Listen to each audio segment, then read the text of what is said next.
Terima kasih pemirsa, Anda masih di Showbiz. Dunia sastra menjadi salah satu dunia yang magis untuk beberapa kalangan, khususnya pecinta puisi atau novel. Kekuatan kata-kata yang bisa menghipnotis pembacanya dan juga kadang membuat kita larut pada suasana yang diciptakan oleh si penulis. Berikut ini ada sastrawan muda asal Nusa Tenggara Timur yang mengharumkan Indonesia dan juga melakukan bakti sosial lewat karya-karyanya. Berikut liputannya. Masa depan я вернулся в мой город знакомый до слез. Iwan Jaikonia, penyair sekaligus kulturolog ini menunjukkan keseriusannya dalam berkarya. Hingga ia menimba ilmu jauh-jauh sampai ke Moskow, tanah airnya para empu yang mengagumkan dunia. Seperti Tolstoy, Pushkin, Turgenev, Dostoyevsky, Gorky, Chekhov, dan Sholokhov. Sebenarnya berbicara tentang keresahan, setiap penyair memiliki rasa yang notabene resah terhadap lingkungan, resah terhadap situasi bangsa, resah terhadap keadaan di sekeliling kita. Tugas seorang penyair adalah menulis keresahan masyarakat. Tema-tema yang ditulis itu bisa indah jika dia memiliki rima, memiliki makna sederhana, dan juga tentang estetika bahasa yang ada di dalam sajak. Saya melihat bahwa puisi yang ditulis dan yang bisa diterima oleh masyarakat adalah puisi yang bertema cinta. Bahkan di toko-toko buku akan laku. Tapi ketika puisi ditulis tentang puisi kritik sosial, itu tidak akan laku di toko buku.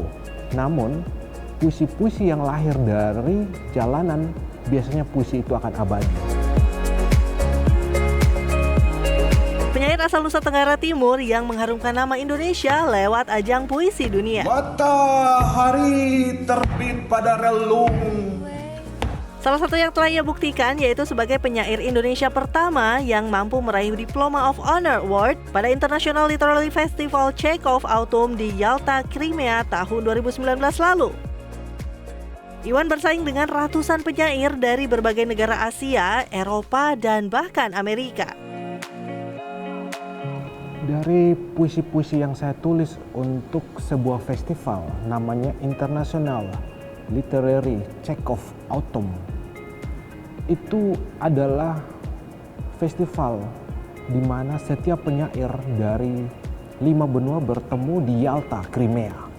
Saya menulis puisi itu ada beberapa, tapi waktu itu yang menjadi semacam apresiasi dari panitia, puisinya berjudul Bumi.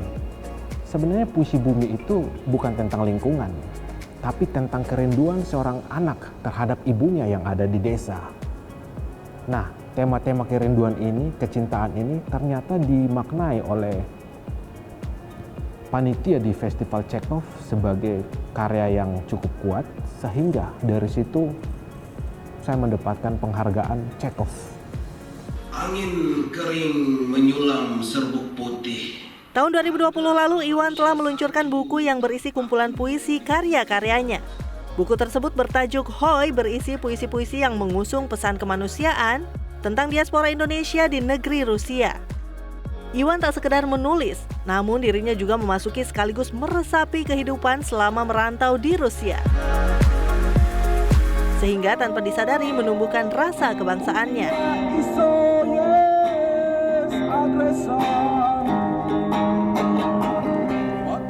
Untuk menulis buku ini, saya berpandangan bahwa puisi yang datang ke saya, bukan saya yang mencari puisi. Hoi, perjalanan saya sejak 2015 hingga 2020 dan mengupas tentang persoalan keindonesiaan kita yang ada di Moskow. Tubuh yang gatal oleh usia. Musibah pandemi membawa karya-karya Iwan Jaikonia ke dalam sebuah manfaat yang lebih besar. Ia menjadi salah satu penyair yang akan melelang karya puisinya pada Festival Bahasa dan Sastra yang diselenggarakan Harian Media Indonesia dalam momentum Sumpah Pemuda. Iwan melelang 4 buah puisi yang hasilnya akan didonasikan pada korban COVID-19. Lelang puisi itu di Indonesia semacam masih tidak familiar di telinga masyarakat di tanah air, masyarakat Indonesia. Sehingga apa yang terjadi ketika berbicara tentang lelang puisi, mereka akan mengingat atau mereka akan berpikir bahwa apakah puisi itu berharga? Sebenarnya ketika puisi itu dijadikan sebagai objek karya, dibingkai secara manis, itu dia akan menjadi artefak. Nah, dari artefak itu dia memiliki nilai yang tak terhingga, bahkan unlimited. Tidak bisa diukur apakah dia harganya 1 perak, 5 perak, 10 perak, tidak bisa. Karena dia sudah menjadi artefak. Artefak ini yang akan menjadi mahal sekali. Jalan menuju rumah. Sebagai seorang penyair yang cinta tanah air, Iwan berharap masyarakat Indonesia dapat mengapresiasi karya sastra. Menetas hari 21 tahun memberi arti. Menghuni rerimbunan hutan kota, menetas di 7 penjuru mata angin, mendatangkan harapan bagi bocah-bocah Surya di masa depan. Merapal cinta merah putih, mengepal tangan tak letih. Wahai elang, teruslah terbang, susuri batas, merajut ilalang di pilar beremas. Kau bisa saja mengirimku ke titik panas, namun tak akan menjatuhkanku, sebab tubuh telah terikat sayap-sayap elang, bermata hitam, berhati putih. Getah pagi baru saja mekar, bertambah 1 usiaku, berkurang 1 telurmu. Sambut sepucuk bahagia, kebersamaan memberi arti.